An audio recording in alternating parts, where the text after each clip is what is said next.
ಹೊಟ್ಟೆ ತುಂಬಿಸ್ಕೊಳ್ಳೋದಕ್ಕೆ ಅವುಗಳು ಇಡೀ ಮನೆಯಲ್ಲಿ ಓಡಾಡ್ತಾ ಇತ್ತು.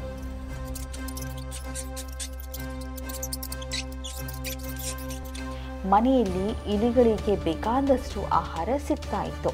ಹಾಗಾಗಿ ಇಲಿಗಳು ಕೂಡ ಬಹಳ ನೆಮ್ಮದಿಯಾಗಿ ಅಲ್ಲಿ ವಾಸಿಸ್ತಾ ಇತ್ತು.